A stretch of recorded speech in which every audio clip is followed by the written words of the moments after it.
350 metric ton খাবারের order যখন করেছি তখন 3.5 টাকাও ফান্ডে নেই। আল্লাহ তৌফিক দিবে। আসুন্নাহ ফাউন্ডেশন থেকে আমরা প্রত্যেকটা প্রজেক্ট ঘোষণা করার সময় আল্লাহর খাজানার দিকে তাকায়, আল্লাহর উপর ভরসা করে আমরা ঘোষণা দিই। 350 মেট্রিক টন খাবারের অর্ডার যখন করেছি তখন 3.5 টাকাও ফান্ডে নেই।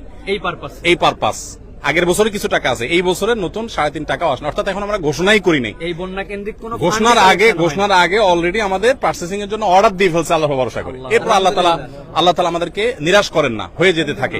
আর আমি সবসময় একটা কথা বলি, আসুন্নাহ ফাউন্ডেশন, অনেকে বলতে পারেন ভাই এত বড় স্কেলে কাজ করেন, টাকা আসে কোত্থেকে? আপনারা অবাক হবেন যে গত 24 ঘন্টায় 3 লক্ষের বেশি ডিলিংস হয়েছে, অর্থাৎ 3 লক্ষের বেশি ট্রানজাকশন হয়েছে। 3 লক্ষের বেশি মানুষ টাকা দিয়েছেন, কেউ 5 টাকা, কেউ 1 টাকা, কেউ 500 টাকা, কেউ 50,000, 1 লাখ টাকা। আমাদের এখানে কোনো বড় লোকের টাকা ফাউন্ডেশন চলে না। অনেক বড় বড় শিল্পপতিরা পার্সোনালি আমাকে ফাউন্ডেশনের পুরো প্রজেক্টের দায়িত্ব নিতে চেয়েছে। আমি বিনয়ের সাথে বলেছি আপনি দোয়া করেন, ফাউন্ডেশন সর্বসাধারণ টাকা চলবে ইনশাআল্লাহ। ধন্যবাদ সবাইকে। আমরা জানি এর আগেও যখন সিলেট সুনামগঞ্জে আমরা কাজ করেছি, বন্যার টাটকা অবস্থায় কাজ করা যায়, কিন্তু পুনর্বাসনের সময় মানুষের আগ্রহটা কমে যায়। আর দ্বিতীয়ত যখন একটু বন্যা কমতে শুরু করে তখন যে মেডিকেল ক্রাইসিস হয়, এক্ষেত্রে ডাক্তারদের জন্য আপনার যদি কোনো পরামর্শ থাকে। মেডিকেল টিম আমরা ইনশাআল্লাহ গঠন করব, আমাদের প্ল্যান আছে, আর অনেকে করছেন, সেগুলো তারা করবেনই।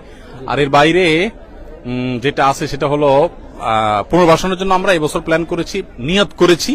আমাদের কাছে ফান্ড যদি আল্লাহ মিলাই দেন পুরাটা, আমরা 4000 ঘর পুনর্বাসন করবো ইনশাআল্লাহ, যাদের ঘর হারা হয়ে যাবে তাদের জন্য। আর এমনিতে আলহামদুলিল্লাহ ত্রাণ তো চলবেই। ত্রাণ যেটা আছে এটা কোথায় গিয়ে ঠেকবে আমরা নিজেরাও জানি না।